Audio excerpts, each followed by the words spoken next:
Permettre à chacun d'accéder à la propriété pour réduire le manque de logements, c'est précisément l'objectif du plan Borloo.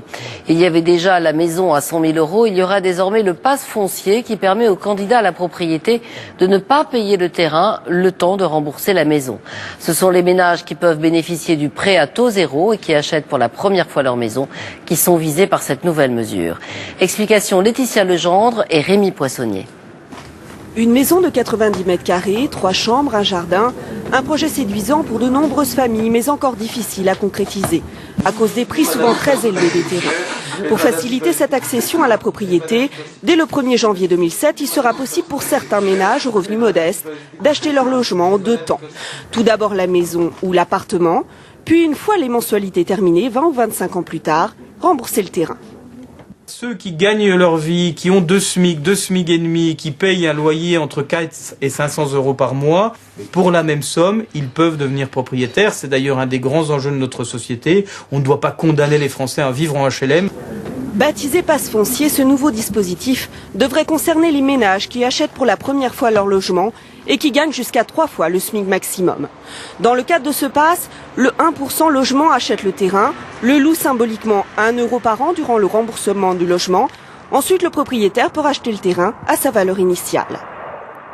Donc c'est une aide à la capitalisation, à l'acquisition de logements, mais c'est réservé aux personnes sous plafond de ressources. En gros, les prêts à taux zéro, c'est donc réservé à l'accession populaire à la propriété.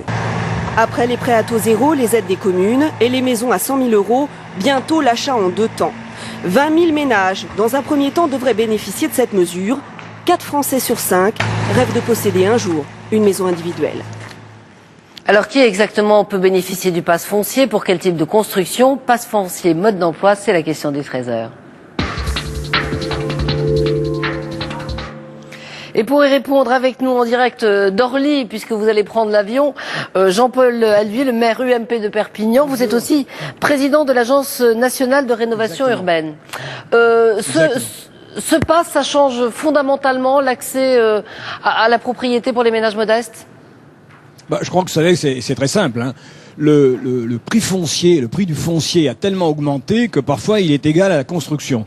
Donc lorsqu'on diffère le foncier, on réduit de moitié pratiquement le coût de l'accession. Or, l'accession sociale est en panne depuis une quinzaine d'années et c'est ce qui explique, à mon avis, le fait que, alors qu'on n'a jamais autant construit, on n'a jamais eu une crise du logement social aussi forte. Parce qu'en effet, depuis une quinzaine d'années, des tas de ménages restent en HLM, alors qu'ils auraient dû normalement quitter le secteur social. Et à partir de là, ils occupent des logements qui devraient être occupés par d'autres ménages. Donc c'est toute la chaîne du logement qu'il faut relancer.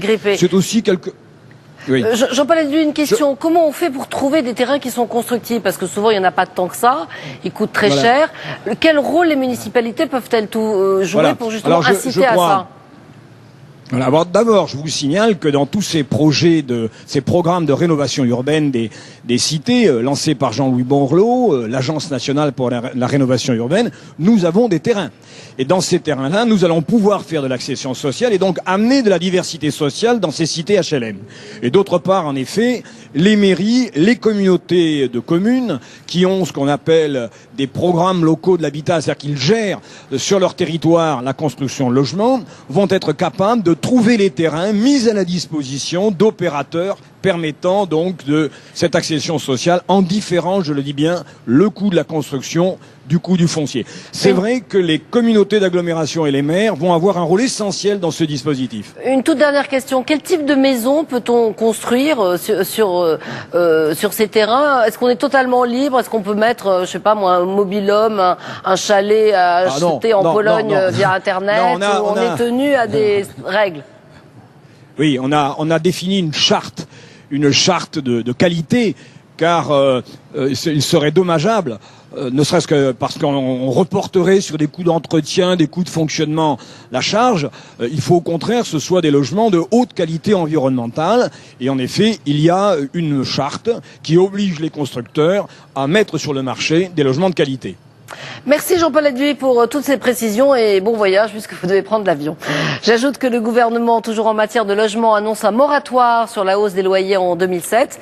Ces loyers ne devraient pas augmenter de plus de 1,8%. Quant à l'aide personnalité au logement, elle devrait, elle, être augmentée de 2,8%. C'est ce qu'a promis Dominique de Villepin.